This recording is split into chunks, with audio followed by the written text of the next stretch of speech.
Bab 5960. Tatapan Xiaoyan juga tertuju pada medan perang.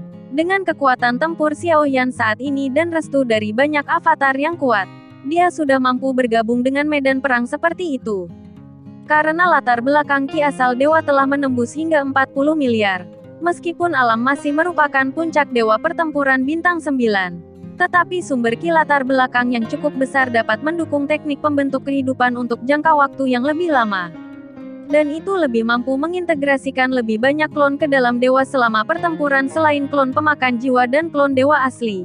Xiaoyan juga memiliki klon yang awalnya Zuchi, klon Yonghe. Kekuatan avatar Yonghe adalah langkah ke-6 dari keabadian kaisar meskipun sedikit enggan untuk menyatu dengan dewa. Tetapi dengan latar belakang energi asal 40 miliar Xiaoyan, mungkin bukan tidak mungkin untuk menggabungkan avatar Yonghe sendirian. Hanya saja fusi avatar Yonghe masih belum bisa meledakkan kekuatan tempur yang sebenarnya.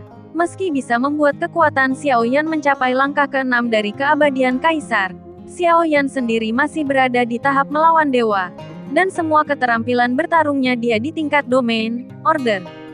Tentu saja, hal baiknya adalah Xiaoyan memiliki kemampuan tubuh yang superior.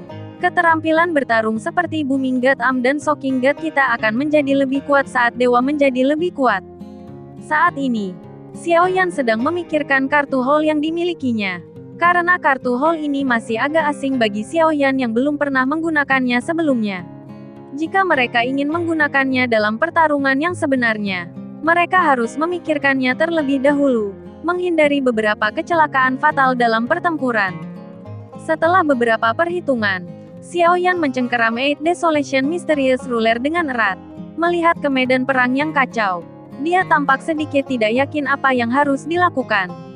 Meskipun Xiaoyan telah mengalami pertempuran yang tak terhitung jumlahnya, dia belum mengalami banyak hal dalam adegan sebesar itu. Jadi Xiaoyan masih agak asing saat menghadapinya. Pada saat ini, 9 bayi, naga raksasa skala darah, dan binatang langit iblis semuanya datang di belakang Xiaoyan. Dan tampaknya menilai dari keadaan mereka, mereka tidak terluka dalam pertempuran sebelumnya. Bisakah kamu masih bertarung denganku? Xiaoyan bertanya. Pertanyaan dengan suara rendah. Bisakah aku menolak? Jiuying berkata terus terang. Xiaoyan memandang Jiuying sambil tersenyum, tetapi tidak berbicara. Yang terakhir melihat ke medan perang di kejauhan. Dan 9 mata binatang berbentuk berlian berkepala ular piton meledak dengan niat bertarung. Aku tidak tahu kenapa, tapi darahku langsung mendidih dan aku ingin memakan orang. Baru saja, Xiaoyan tersenyum. Meskipun dia tidak mengatakan apa-apa, dan cara yang tak terduga. Spiritual Taiksu dapat dikendalikan olehnya. Dan ada banyak cara. Mereka secara alami tidak takut dengan kekuatan Xiaoyan. Tetapi melihat sekelompok orang yang masih bertarung dengan nomor 11 saat ini, mereka juga mengerti bahwa untuk Xiaoyan sepertinya itu tidak perlu. Jika Tuan Kecil tidak mau, bukan tidak mungkin untuk meninggalkannya di alam Suanyin. Jadi agar Jiuying kembali ke Shengxi, bahkan jika dia tidak mencoba yang terbaik, dia harus melakukan pertempuran semacam ini. Pada saat ini Xiaoyan benar-benar curiga bahwa mereka semua mempermainkannya. Tetapi dia sepertinya tidak dapat menemukan kekurangan yang jelas. Itu hanya kebencian. Kalau begitu ikuti aku dan bunuh orang ini dulu. Xiaoyan menatap Taiksu nomor 11 yang masih terjerat. Pertarungan mereka berlangsung terlalu lama. Sejauh ini, tampaknya tidak ada pihak yang terluka parah. Diperkirakan perang bisa dilakukan sampai akhir. Setelah bertarung lama, nomor 11 juga sepertinya merasakan ada yang salah. Apapun yang dia lakukan, dia juga menggunakan trik terkuat, dan dia bersikeras mengambil beberapa ini. Tidak ada cara untuk mengambil orang-orang ini. Sungguh sekelompok orang yang sulit. Pada saat ini, dia hanya bisa mengutuk ke dalam. Dan dia tidak lagi ingin melanjutkan keterikatan. Dan menembak ke belakang dengan kaget.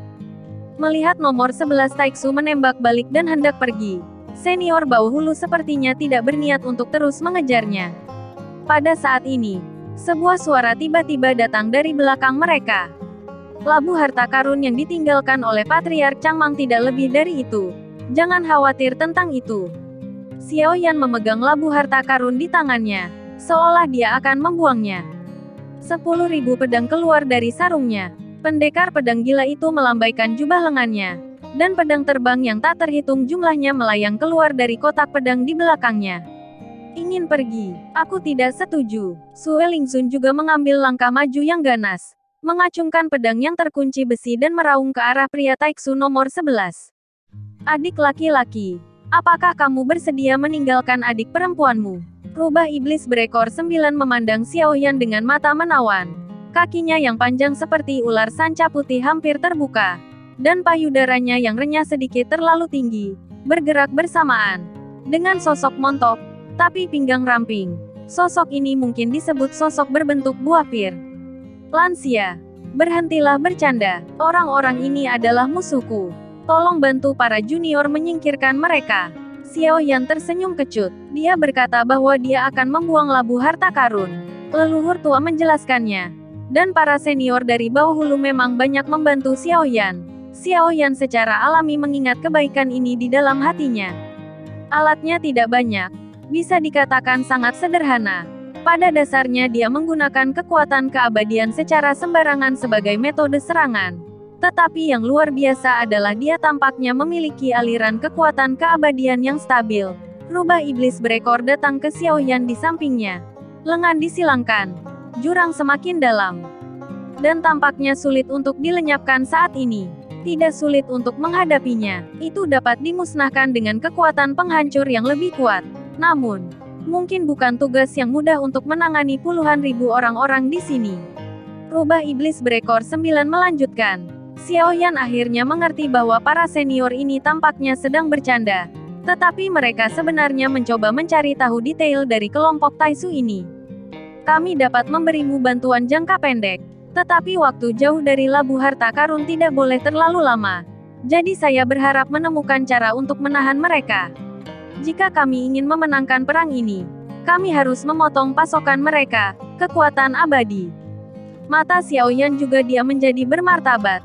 Tentu saja dia bisa mempercayai permaisuri.